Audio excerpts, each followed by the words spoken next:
Nah, ini mengamalkan zikir la ilaha illallah. Mungkin itu Ustaz Arman. Ya. Alhamdulillah Ustaz, kami sudah paham dari zikir syariat, tarekat hakikat bahkan sampai ke ma'rifat. Kemudian ini yang masih saya ini kurang paham, belum paham kali Ustaz. Kan tadi Allah itu yang hanya Allah yang wujud dan yang nyata. Dan lalu timbul pertanyaan Ustaz, apanya Allah yang nyata sehingga kita bisa paham, bisa kenal dan tidak menghayal lagi Ustaz? Ya. Nah, tentu yang wujud dan yang nyata itu, yang wujud dan nyata itu adalah zatnya. Ya. Yang wujud dan nyata itu adalah sifatnya. Wujud dan nyata itu adalah asmanya, wujud dan nyata itu adalah af'alnya. Karena yang dikatakan Allah itu, yang disebut Allah itu adalah zat, sifat, asma, dan af'al. Itu yang disebut Allah. Nah, kalaulah Allah itu telah nyata zatnya, sifat, asma, dan af'alnya, kemana Bapak Ibu tempat memandang nyatanya zat, sifat, asma, dan af'alnya? Tempat kesempurnaan memandang nyatanya zat, sifat, asma, dan af'al itu, itulah kepada insan. Makanya insan itu disebut rahasia Allah. Apa sebabnya diri Bapak Ibu disebut rahasia Allah? Karena diri Bapak Ibu disebut rahasia Allah itu maksudnya rahasia zat, sifat, asma, dan af'al. Rahasia af'al itu kelihatan pada tubuh.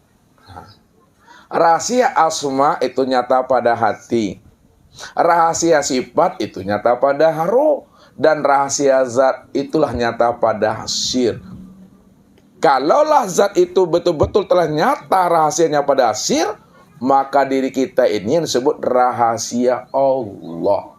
Sekarang, kalaulah kita ini betul-betul rahasia Allah, Allah itu nama tak pernah berpisah dan bercerai dengan dirinya. Ketika disebut mik, ini orangnya. Ketika disebut api, ini orangnya. Ketika betul-betul disebut Allah wujud yang nyata dan terang itu, mana orangnya? Keha. Lihat itu, keha. Ini ya. Ini ya batang tubuh Bapak Ibu tuh, tengok diri surang-surang. Ketika Bapak Ibu lah bisa mencaliak diri, Allah tak caliak Tuhan di situ tuh. Ketika Bapak Ibu dah memandang diri, dah terpandang Allah di situ. Contoh. Nih Ibu lah dulu. Nah, panas hari Ibu. Asal di dalam dingin nggak apa-apa ya. Nah, lihat. Ketika ibu-ibu, nih ibu-ibu dulu. Halo ibu-ibu. Halo. Halo. Ketika ibu-ibu memandang gelas yang Ustadz angkat nih, apa yang terpandang sama ibu ketika memandang gelas? Bentuknya kaca. Berbentuk dia kaca. Ada yang berani tampil beda? Ulangi lagi. Dengar baik-baik kata Ustadz. Ketika ibu-ibu memandang gelas nih, apa yang terpandang pada gelas nih? Ada isi doang. Tak kicau di nantarangnya ibu. Apa bu? Ketika ibu memandang gelas yang terpandang apa? Kacanya. Ketika kita memandang gelas yang terpandang kaca. Kalaulah memang ketika memandang gelas yang terpandang kaca, ya, lalu gelas ini apa bagi kaca?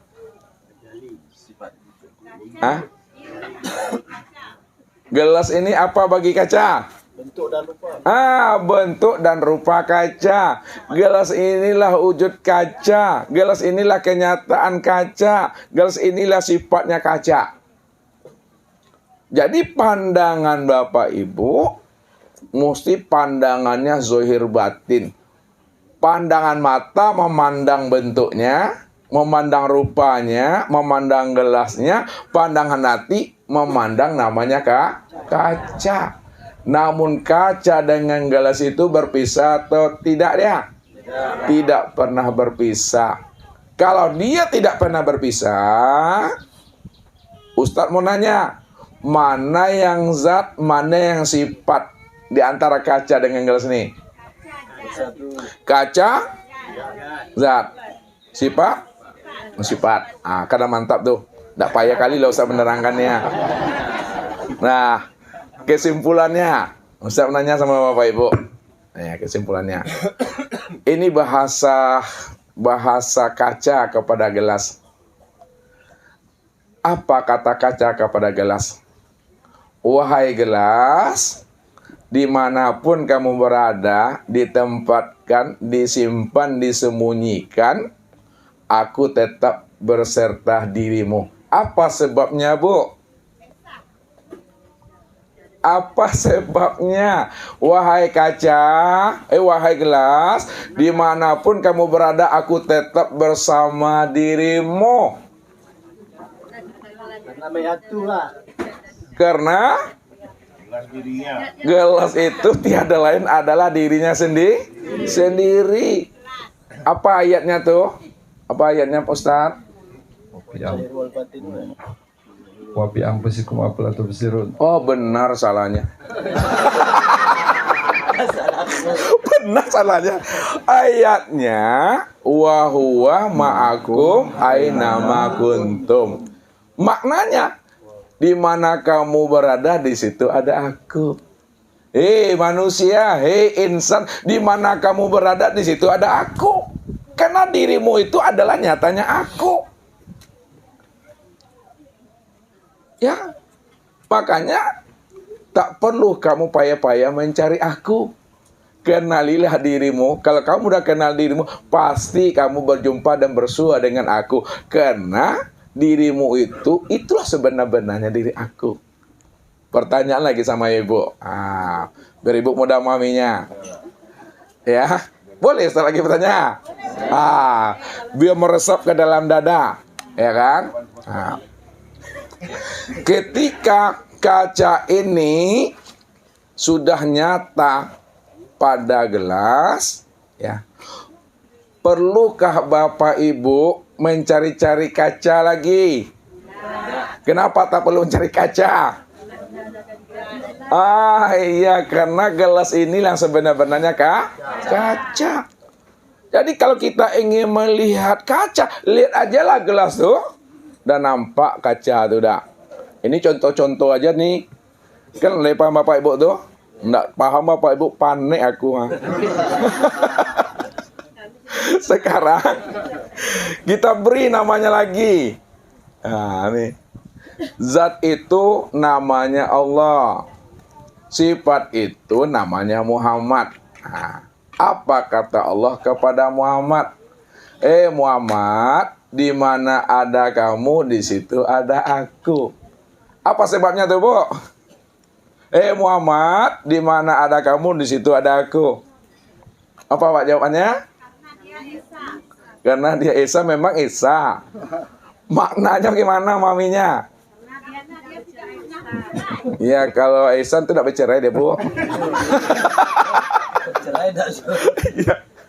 Karena Muhammad itu tiada lain adalah aku, Allah tadi.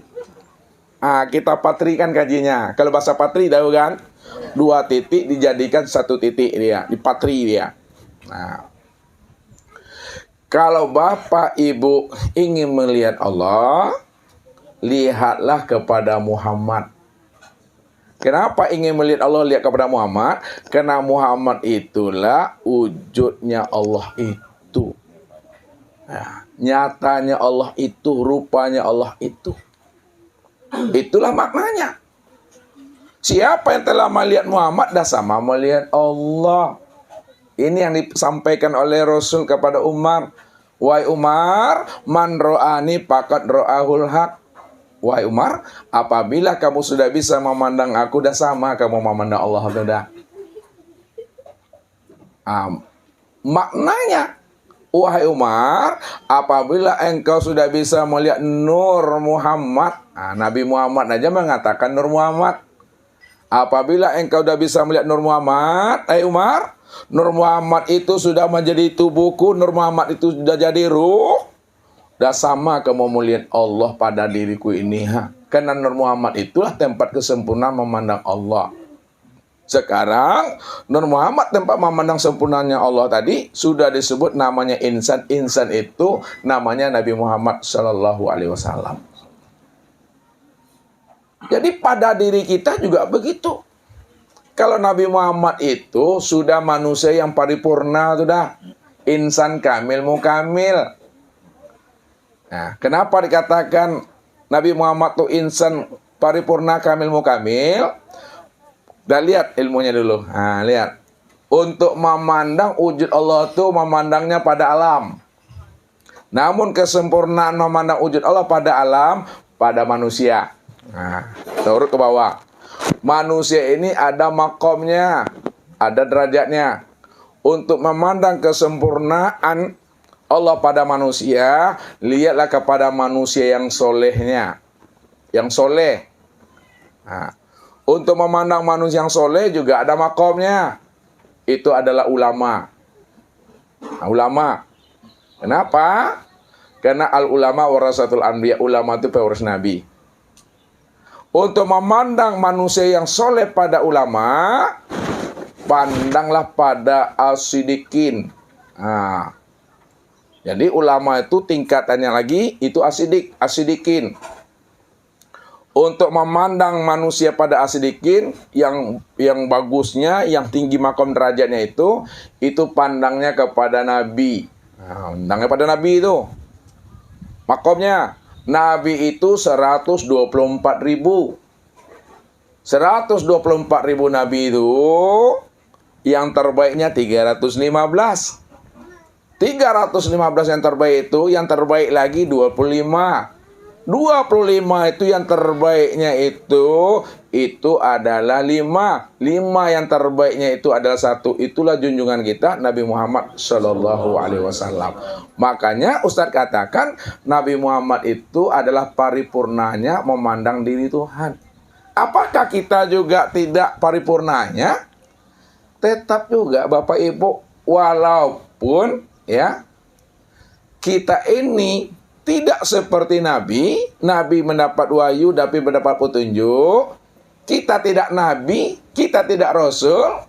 Namun kita bahagian daripada pancaran dirinya. Nah, lihat.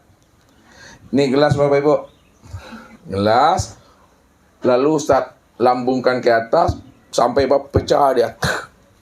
Setelah pecah, ada yang pecahnya itu 4 meter. Ada yang 3 meter, ada yang 2 meter, ada yang 1 meter, ada yang tertegak aja di situ. Yang kita ini adalah pecahan-pecahan daripada Nur Muhammad itu. Ya. Ada yang jadi malaikat dia, ada yang menjadi alam semesta langit dan bumi, ada yang jadi hewan, ada yang jadi tumbuhan itu. Nah, ada yang kita, pecahannya di mana? Yang Nabi Muhammad tuh yang intinya. Ngerti Bapak Ibu tuh? Ya intinya tuh. Jadi walaupun kita tidak sama, tapi kita bahagian daripada dirinya. Ini yang Allah maksud. Wa ja'alu lahu min ibadi juz'an. Sesungguhnya dirimu itu adalah bahagian diriku, Tuhan. Nah, itu. Jadi kalau kita dah menilik ke dalam diri, sempurna juga itu Bapak Ibu. Min nafsi wahidatu, di situ mandangnya itu satu diri. Satu diri itu maksudnya tahu Bapak Ibu tuh. Kita lihat satu diri secara syariat. Itu adalah Adam. Adam itulah diri yang satu. Dari Adam itu muncullah Hawa.